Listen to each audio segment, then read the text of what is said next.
দর্শক শ্রোতা, ঘেরি থেকে মাছ ধরে এখানে রেখে এবার আমি যাব বাড়ির দিকে। তবে ওই পারে সবুজের উপর এই যে হলুদের সমাহার দেখতে লাগছে ভারী চমৎকার।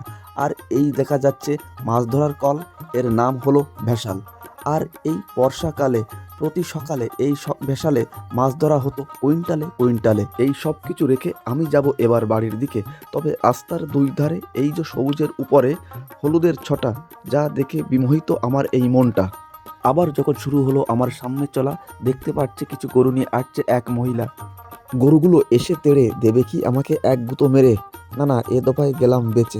এসব দেখে তারপর আবারও সামনে দৃষ্টি রেখে শুরু হলো আমার পথ চলা। এবার দেখি এক চাষি বসে এই নির্জনে কাজ করছে আপন মনে। শান্ত স্নিগ্ধ পড়ন্ত এই বিকালে প্রতীক আর প্রতীকের ছায়া দুজনেই শুধু পথ চলে। চারিদিকে যেদিকে তাকাই শুধু সবুজ আর সবুজ ছাড়া আর কিছুই নাই।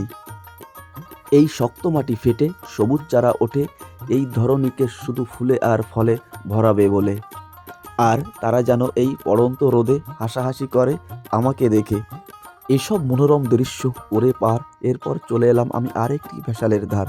এই ভেসাল আমি ডান দিকে রেখে যাব সামনের দিকে একটু এগিয়ে। সামনের দিকে যখন আমার পড়ল চোখ, দেখলাম কয়েকটি গরু নিয়ে আসছে দুইজন লোক।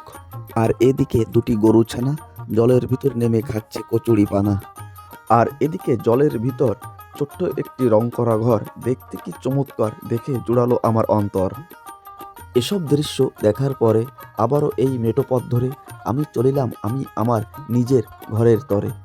এরপর যেতে যেতে আমার চোখ পড়ল সবজি খেতে। দেখুন দর্শক শ্রোতা, এইসব সবজিগুলো যেন আমার সঙ্গে বলতে চাইছে কথা। আমি এদের কথায় না দিয়ে কান, আমি বাড়ির দিকে রাখিলাম টান। আঞ্চলিক ভাষায় এর নাম চার, আর এর দ্বারা মানুষ হয় এই নদী পারাপার। স্রোতের টানে এই কচুরি পানা পাড়ি দিচ্ছে কোন না জানি অজানা।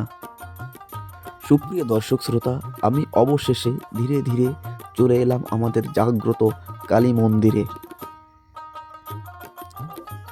আপনারা যে আগুনে দগ্ধ ধ্বংসাবশেষ দেখতে পাচ্ছেন, এই ঘরটিতে কিছুদিন আগে আগুন লেগে গেলে আসবাবপত্র এবং অর্থের অপমৃত্যু ঘটলেও প্রাণের বিশেষ কোনো হানি ঘটেনি।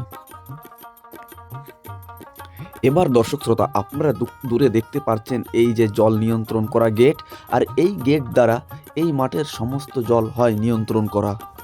দর্শক শ্রোতা, যে নীল রঙের একটি প্রজেক্ট আপনারা করছেন দর্শন, এখানে সমস্ত চিংড়ি মাছ এনে করা হবে সংরক্ষণ। তবে এই প্রজেক্টের বিভিন্ন কার্যক্রম করে বর্ণন আপনাদের মাঝে আমি একটি ভিডিও করব প্রেরণ। রইল দেখার আমন্ত্রণ।